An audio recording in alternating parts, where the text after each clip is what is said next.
An infant, stillborn, with a single eye in the middle of its forehead. An echo of the monstrous Cyclops, it is the result of a mutation in just one of our 30,000 genes. Mutations are personal tragedies, but they are also a way of finding out how our bodies are made.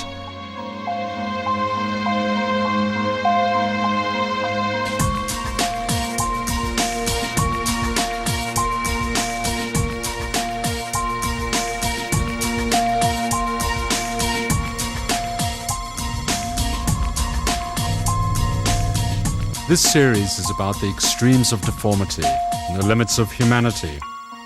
It's about how deformity reveals the devices that go into making a normal human being.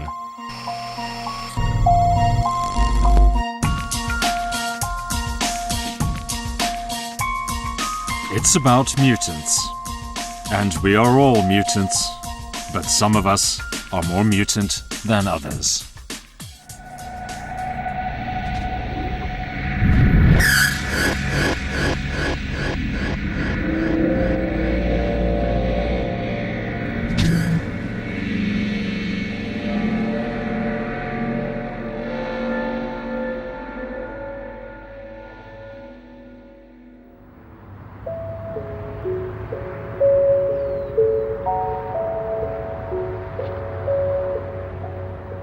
This film is about the making of the human form, the origin of order in the womb.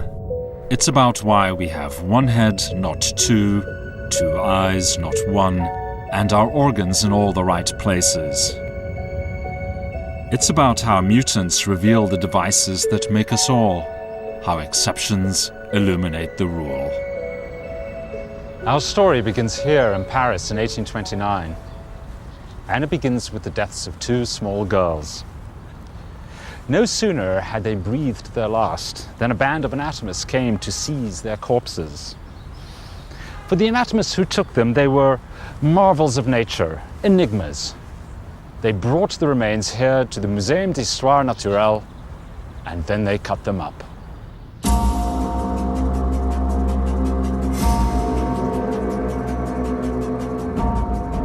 Except they didn't cut up two corpses, they cut up one. Rita and Christina Parodi were the daughters of Sardinian peasants.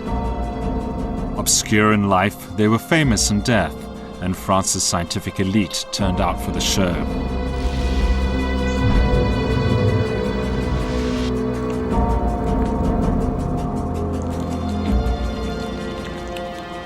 The girls were beautiful, and they were strange. Individually profoundly deformed, together they were symmetrical, proportionate, and utterly conjoined. One of the anatomists who attended the dissection was Étienne Geoffroy Saint-Hilaire. In 1829, Étienne Geoffroy Saint-Hilaire was professor of comparative anatomy here at the Paris Museum. One of the most mercurial intellects of his time, everything he wrote has a touch of genius and of the absurd. It is in his hands that teratology, literally the study of monsters, first becomes a science. And Geoffroy, he becomes the presiding genius of deformity.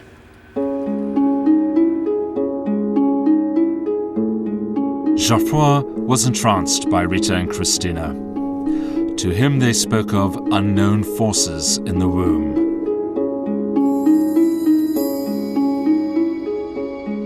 But had those forces split two girls out of one, or forged one girl from two?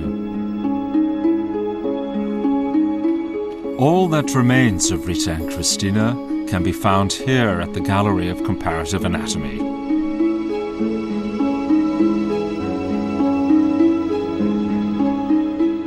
Looking at this plaster cast of the girls, it is easy to see why they fascinated Geoffroy. Distinct from the shoulders up, their torsos gradually melt into each other.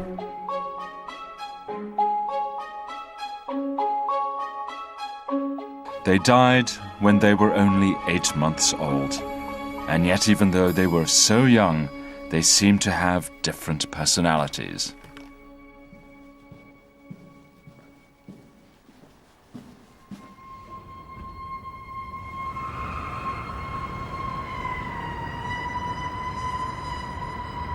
We ordered up one more bottle of wine. You told me your story and I thought about mine. You said when you lost her, you lost everything. It all started having a familiar ring. We ordered up one more bottle of wine. You told me your story and I thought about mine. Laurie and Reba Chappelle are 42 years old. They are the only adults in America to be joined at the head. Reckless hearts can clear a path wider than a hurricane's aftermath. We both traveled down that road where in the name of love anything goes. My name is Laurie Chappelle, and I live in a little town called Reading, Pennsylvania. Hi, I'm Reba. Live the same place she does. I'm in show business. I'm a singer and actor.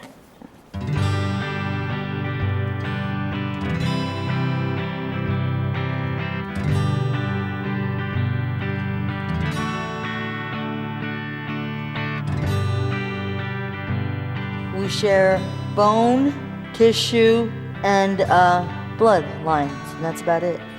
We're conjoined just right at the corner of each of our left eyes. We each have an eye. If you were to separate us, we'd each have a full functioning body.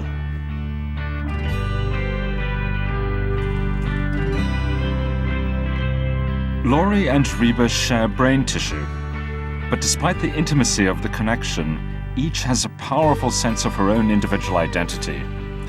Their concerns, they say, are the same as anyone's, and just as humdrum. You know, I don't wake up saying, oh my goodness, I'm a conjoined twin. I don't go to bed with the last thing on my mind, I'm a conjoined twin.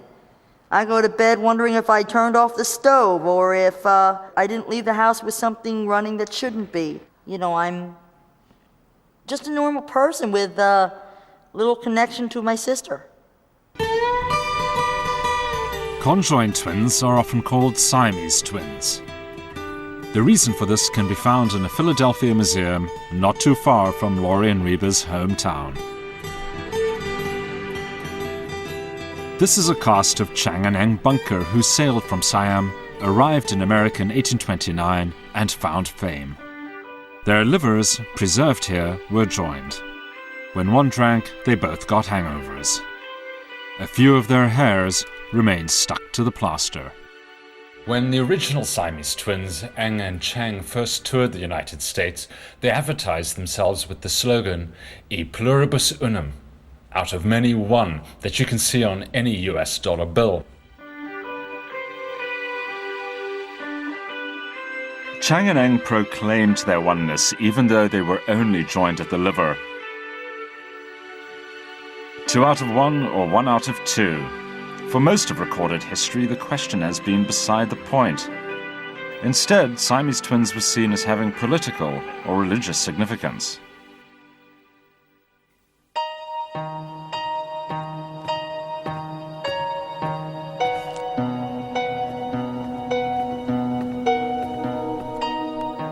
The book that I have in front of me is a marvelous work. It is called L'Histoire prodigieuse, the history of prodigies. And it was written in 1560 by Pierre Boisteau, a French Protestant scholar. It's not just any work, however. It's an illuminated manuscript, and one that was given to Queen Elizabeth I of England. And it's gloriously illustrated. It is an account of the monsters and marvels of Boisteau's day. And here you can find pictures and stories of hairy gulls. You can find kings who are having liposuction by leeches. Satanic monsters such as the monster of Krakow who has barking dogs' heads on all his appendages. And above all, you can find conjoined twins. In books like this, deformity is rich in allegorical meaning, revealing God's views on current events. Conjoined twins tend to signify either political union or an outbreak of peace between warring states. One of the most beautiful images in this book is this. ṃcΤឍŭ says they look like a tree, one with a single trunk from which two branches emerge. But for me, they look like a pair of Botticelli Venuses who have somehow become entangled in each other.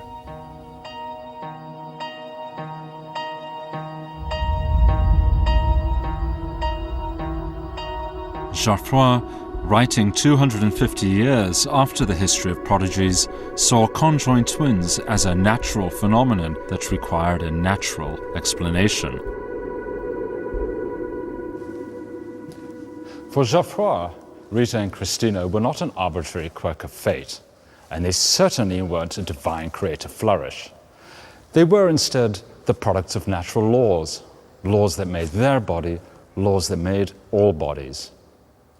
What is more, Rita and Christina, read rightly, could reveal those laws.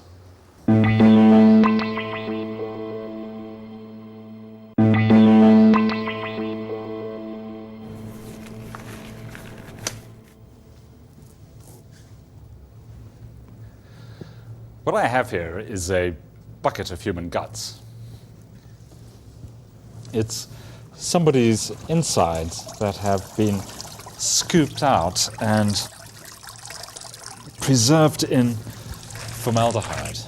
And the whole thing is really rather rank.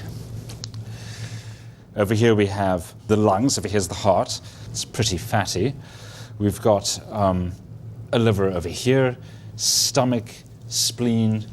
Down here must be the internal genitalia. There they are, you can see them. Uterus, 1, 2 ovaries. She's a she.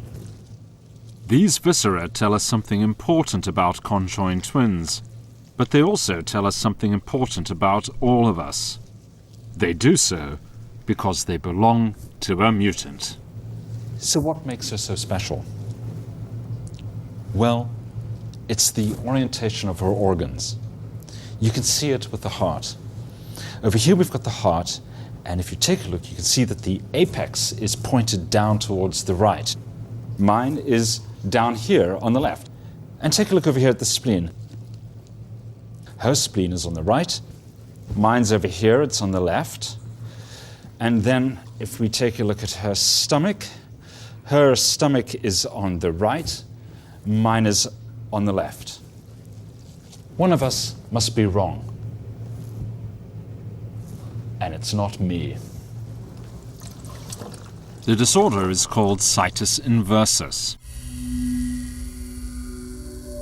It's characterized by left-to-right reversal of the internal organs. It's rather rare, except in conjoined twins. Christina Parodi's organs were the right way around, but not Rita's.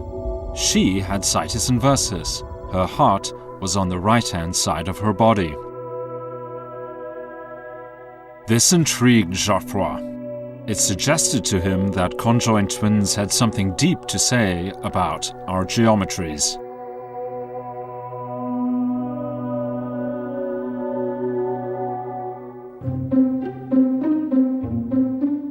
But Geoffroy didn't just want to find deformity, he wanted to make it.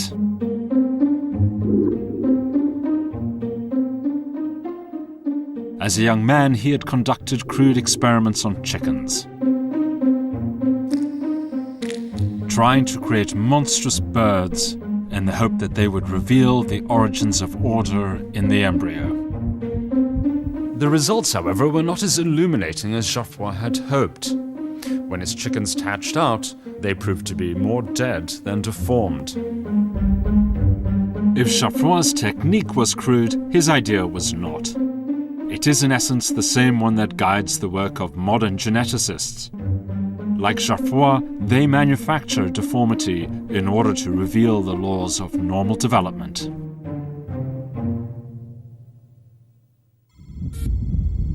We start life as a fertilized egg which divides and then becomes a cluster of cells. But how does this simple sphere turn into the complex structure which is the human body?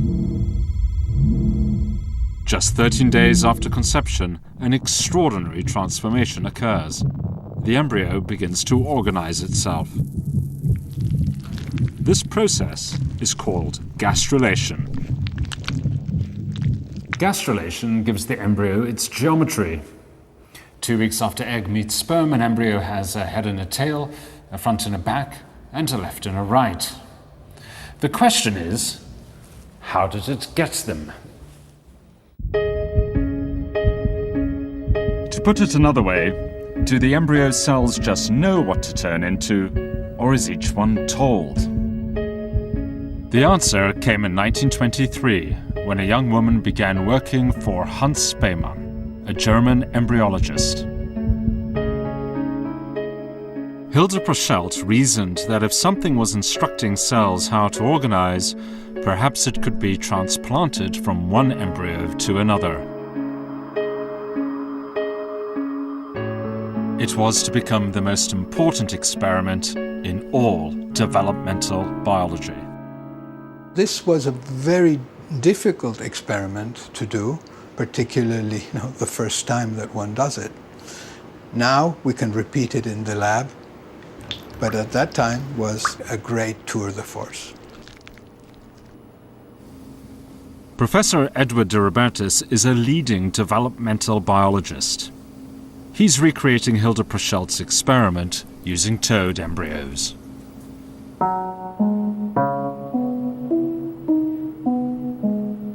First, we must remove a membrane that surrounds the egg. We remove that with tweezers. We then turn the embryo upside down. We can then excise this tissue, and it can be used to graft onto the opposite side of a host embryo. Prochelt's experiments were a subtle and precise version of what Geoffroy was attempting with his chickens. Would the transplanted cells behave differently from the hosts?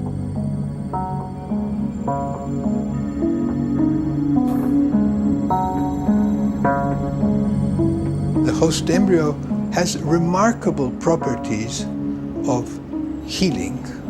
And so the cells essentially invade the new embryo and they form part of it. And within half an hour, they're already integrated perfectly well. Prochelt carried out over 250 transplantations. Almost all of her embryos died. But transplanting one particular piece of tissue had an extraordinary effect.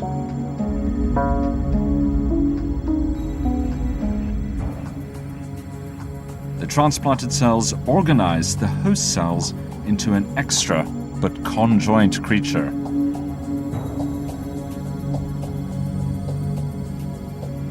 I've read about these kinds of tadpole spheres from when I was a student. I've written about them too, but I've never actually seen them. And actually it's a rather moving thing to see them for the first time. Over here's one head, over here's another, and they're twitching like mad. They're alive, as you can see. I mean, this is one of the greatest experiments in 20th century biology. And here it is, reproduced completely, and in living color, living twitching color too. The experiment told us that individual cells do not govern their own fates, but are organized somehow by instructions held within the tiny patch of tissue.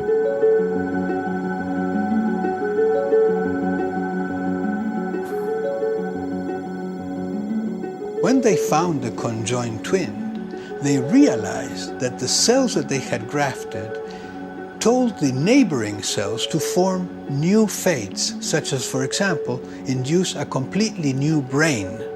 So this had like a magical power that was called the organizer. The organizer suggests an explanation for Rita and Christina. Perhaps they were also the products of two distinct organizers located on a single embryo. The geometry here is almost exactly the same as that which you see in Rita Christina Parodi, for example. They've got two heads and a single axis, exactly as Rita Christina had. Two parts just completely joined together. It's an astonishing thing, actually.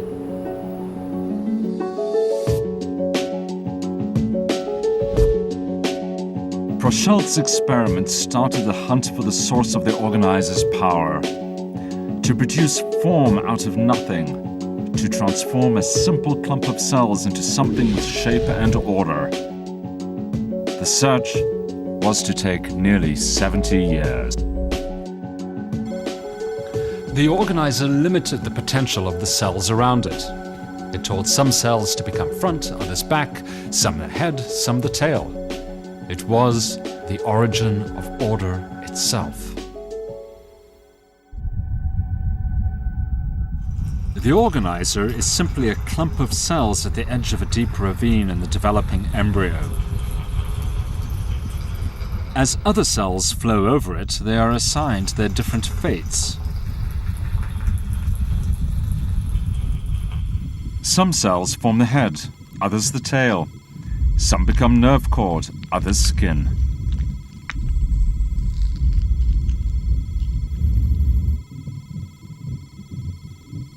It's a complex and subtly constructed piece of biological machinery, and to understand its power, biologists turned once again to mutants.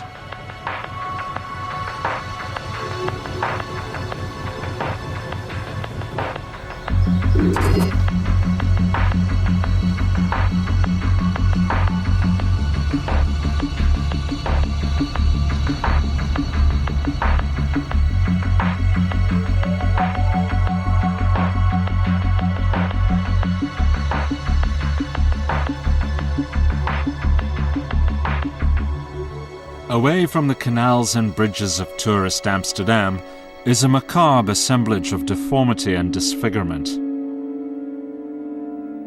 It can be found at the city's Vrolijk Museum, one of the world's great collections of human mutants. The Vrolijk Museum is a house of horrors. A vision of hell, but one that is cleansed of moral value. One based entirely upon scientific values, in which horrors are presented for the sake of understanding. Teratology, the science of monsters, was fashionable in the 19th century.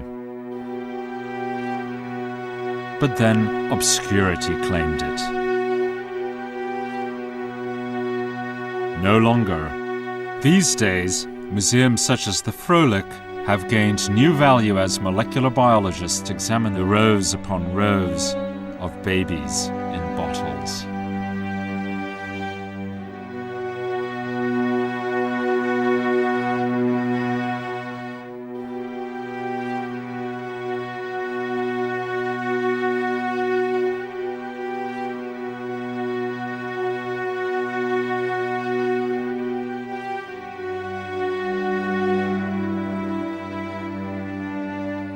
Most of the specimens in the Vrolijk Museum are mutants, the result of errors in one of the 30,000 or so genes contained within the human genome.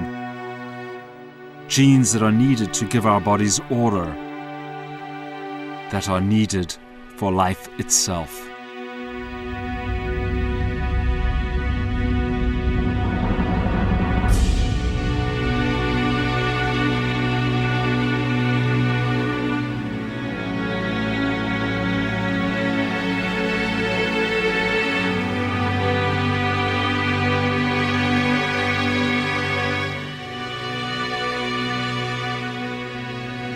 I can't deny there's a pleasure if a guilty one, in the macabre, and seeing things which one just hardly imagined could have possibly existed.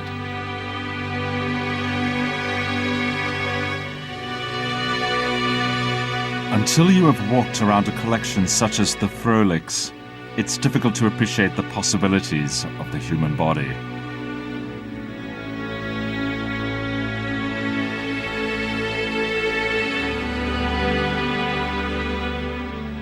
One of those possibilities reveals important information about the complex workings of the organizer. Like the Cyclops, it echoes a mythical creature, a mermaid.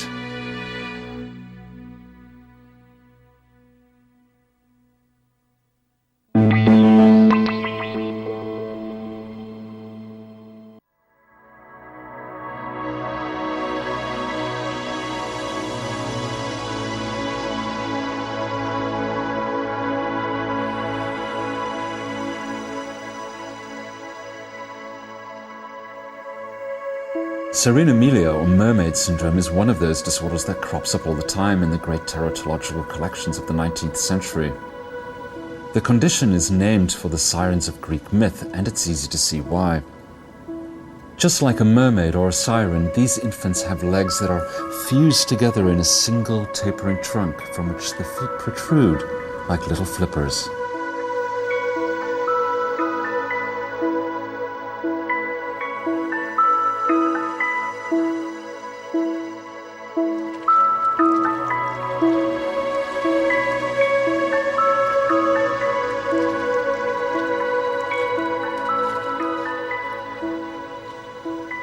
I started swimming at a young age, about 2.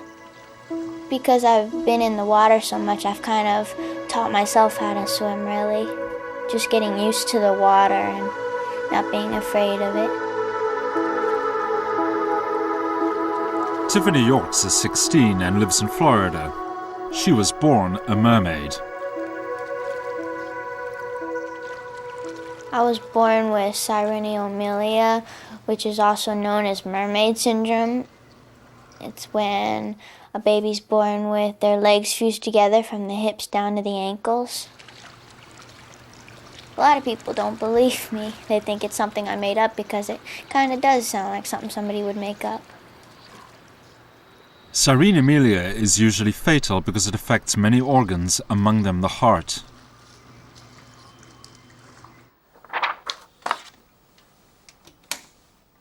It's what's known as a midline disorder. The lower half of the body collapses in on itself, creating a single leg. The first time I looked at Tiffany when she was in an ICU in an outlying hospital, I said, yes, by golly, it is a mermaid. And our first step was for me as a plastic surgeon, how are we going to separate the legs when there's not enough skin? The operations on Tiffany took plastic surgery to a new level. The lower half of her body had to be entirely rebuilt. Everything was based on innovation and improvising what is known in the principles of plastic surgery in order to perform an operation to make a patient survive. My left leg kind of points out, the ankle points out. It is a little bit weird looking, but they're my legs and, they don't bother me.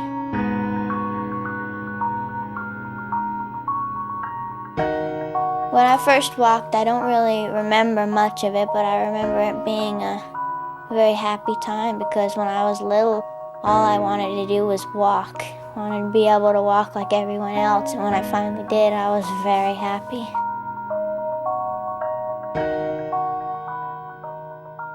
The fused leg is a reflection of other problems in the body. It's like a cascade. They all work together. It's an orchestra. When one organ doesn't work well, the other organs may not work well.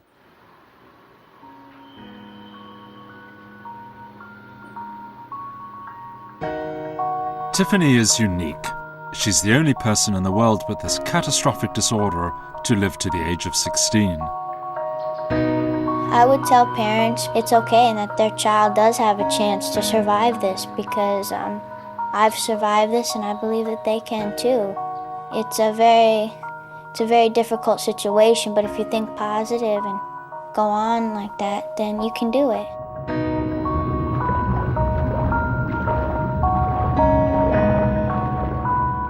Until very recently, the causes of cyrenamelia have been obscure.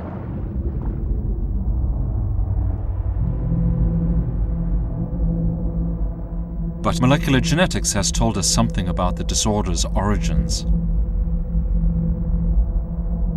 And unsurprisingly, it lies in the organizer.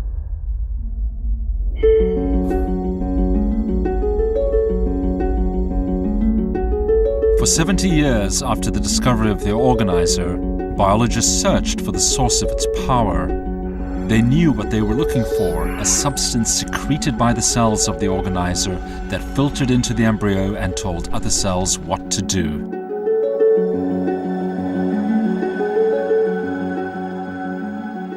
The substance itself, however, proved elusive until the advent of molecular biology.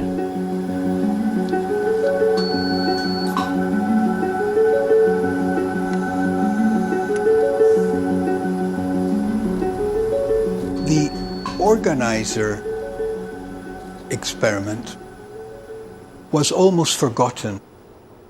In the early 90s, molecular biology underwent such great advances that it was possible to make gene libraries from very small fragments of tissue. And this was the key advance. The organizer had been discovered by transplanting bits of tissue. But the tissue was made up of many cells, and each cell contains many molecules.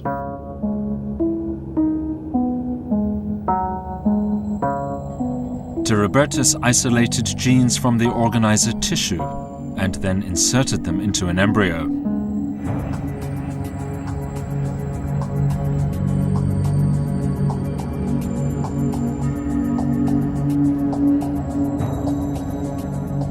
The breakthrough finally came in 1994. When I saw the twinned embryo, I jumped on top of the bench. It was an amazing moment. One of Diribertus' genes expressed a molecule capable of inducing conjoined twins. He called his discovery cordon. It was a signaling molecule. And as it turned out, it was the first of many.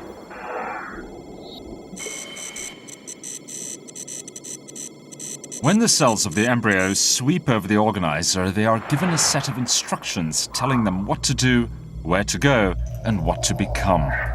Instructions conveyed by one or more of 7 signaling molecules.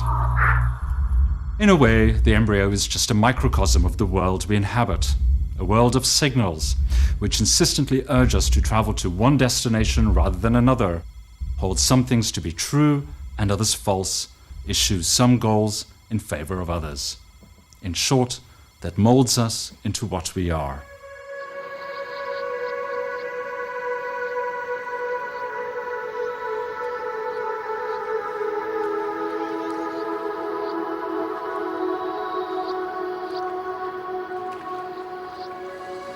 Tiffany York's disorder seems to have been the consequence of a breakdown in signaling between the organizer and the cells that would become her legs. The signaling molecule responsible is called retinoic acid.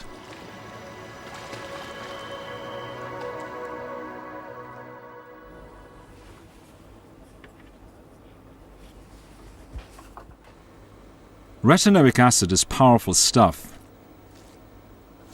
A lovely experiment illustrates this. If one chops the tail off a tadpole, it normally regenerates. If, however, one dips the stump in retinoic acid, you don't get a tail, but rather a messy cluster of legs. Retinoic acid seems to direct cells to form limbs and other lower organs. Too much retinoic acid, and the body starts to manufacture extra parts.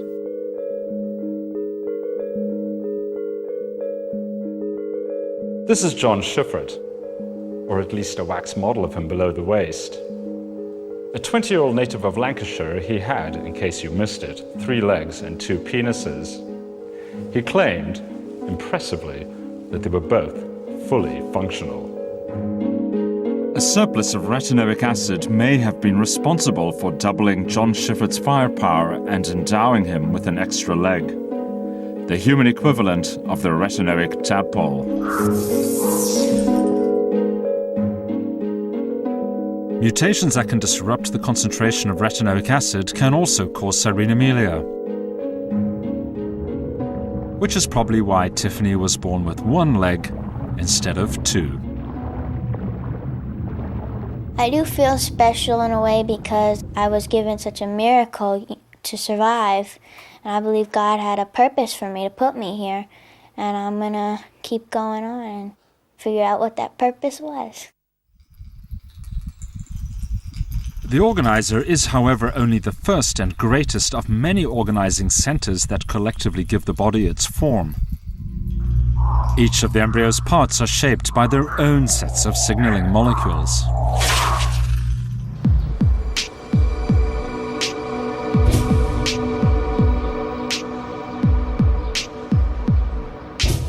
Here in San Francisco, researchers are studying the formation of one of the last parts of our bodies to form, the face. They are trying to find out how the architecture of our eyes, noses, lips, chins, and cheeks fit together.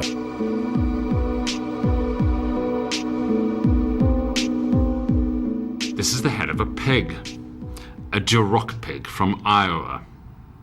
But it's not just any old Midwestern pig. This pig has 2 faces, 2 snouts, 4 nostrils, 3 eyes.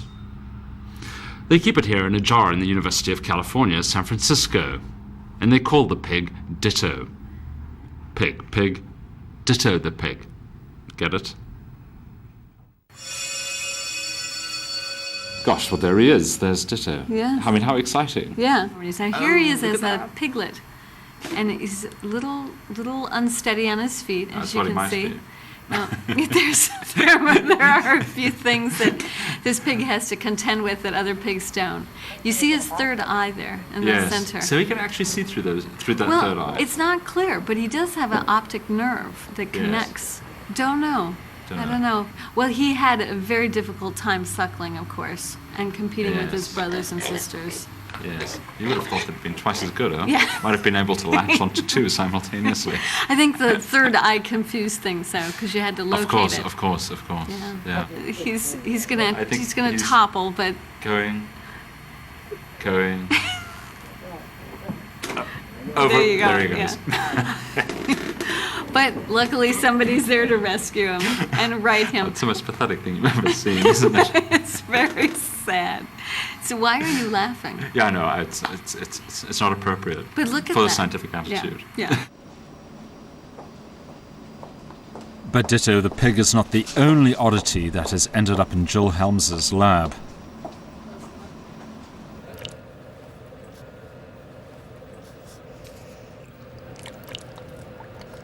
What I have right here is a chicken that has 2 upper beaks. This is one upper beak, and this is the second upper beak. So it has the equivalent of, in a human, it would be like 2 noses. Jill Helms has discovered a molecule that controls the shapes of our faces. Named after a video game, Sonic Hedgehog is one of the most ubiquitous signaling molecules in the developing embryo.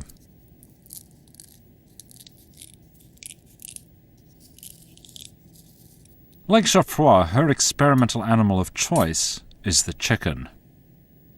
The experiment is to take a bead that's soaked in the Sonic Hedgehog protein and place it in a slightly different place in the embryo, still within the face itself, but in a region where Sonic isn't normally expressed, and then see what happened as a consequence of that. By creating a surplus of Sonic, Jill Helms hopes to disrupt normal facial development. The eggs are sealed over and the embryos left to grow. I remember peeling back the Scotch tape and looking, and it was quite clear to see the egg tooth, which is the marking on the tip of the beak.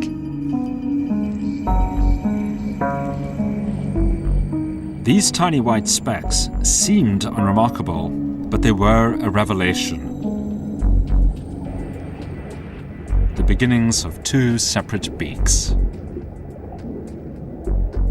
And I saw two of them, and I thought it was just a glinting of the light.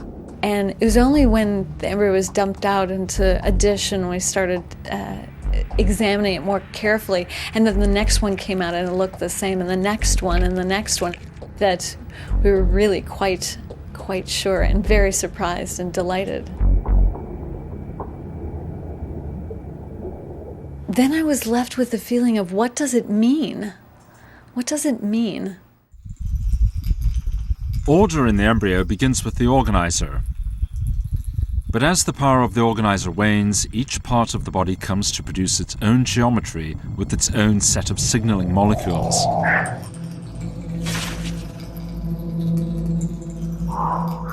And Sonic Hedgehog controls the width of our faces. Too little Sonic, and the face folds in on itself. The result is a cyclopic infant with a single eye in the middle of its forehead. Too much, and you end up with Ditto, a pig with two faces. Ditto is an example that shows us what these malformations can be at the most extreme. And I think that they set up for us a sense of a continuum, that we can go from cyclopia to what? To duplications of entire parts of the face. Ditto was a single pig. But he reminds us of conjoined twins, and they have this in common. Both are the result of surplus amounts of signaling molecules in the embryo, but just at different times and scales. But is a surplus of signaling molecules all it takes to make conjoined twins such as the Parodi sisters? This specimen, the most striking form that conjoined twins can take, suggests a final, deeper force at work.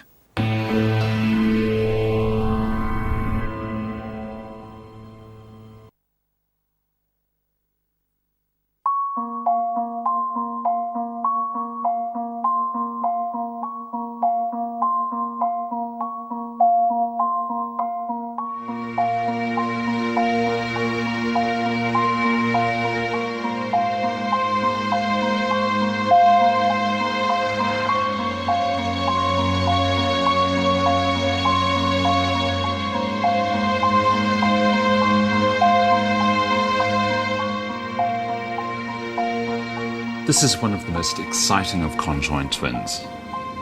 It's a type known as cephalothoraco-iliopagus, cephalo-head, thoraco-thorax, ilio-intestine, pagus, the whole lot joined together. They are Janus-faced twins. Two faces looking away from each other. That's weird, but what's really weird is that each face is a composite. Each face is made of half of the face of twin 1 glued to half the face of twin 2. And this tells us something beautiful and important about embryos. Two organizers working on a single embryo may be a neatly plausible explanation of conjoined twins, of how to get two embryos out of one.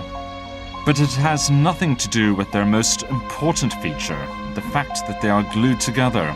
Nor does it explain why the join is always between the same parts of the two bodies, head to head, waist to waist, chest to chest.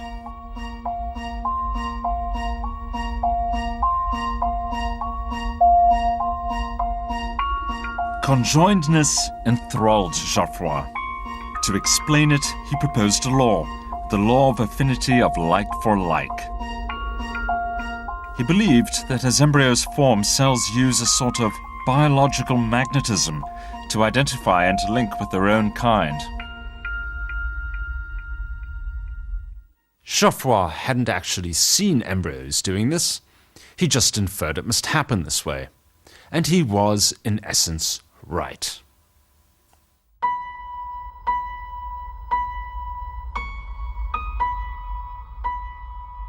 Geoffroy's law, although vague, was the first scientific explanation of connectedness.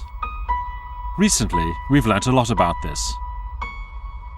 It's not caused by some vague form of attraction, but rather by cell adhesion molecules, the Velcro of the body. They ensure that the millions of cells in an embryo sort themselves out correctly. Each kind of cell has a unique set of them, which enables it to attach to similar cells and those alone.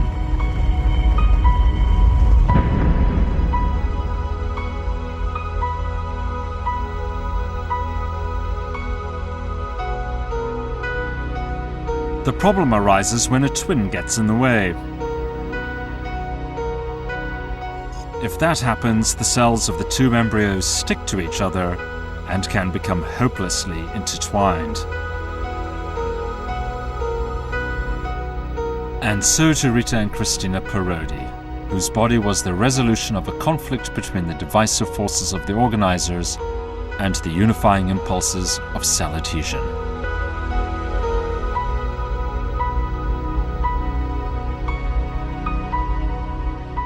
Mutations are rather like an anatomist's scalpel. They slice into and reveal the logic of the embryo. They have shown us the signals that instruct cells and the Velcro that binds them together. They show us how only 30,000 genes make us what we are.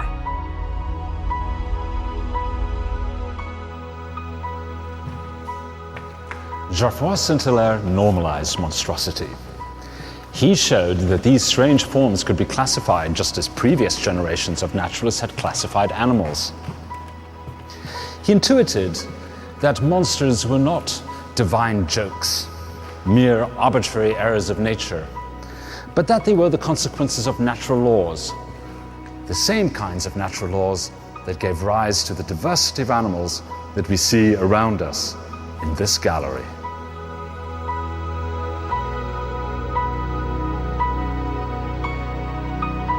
And by extension, the laws that make us.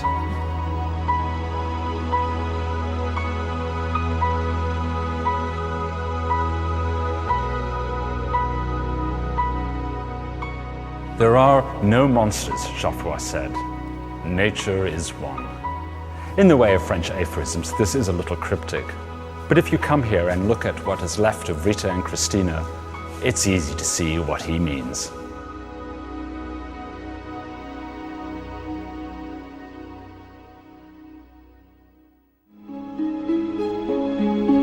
Next week on Human Mutants, Race and Beauty. We look at our heads, our hair, and the color of our skins, and what they mean to us all.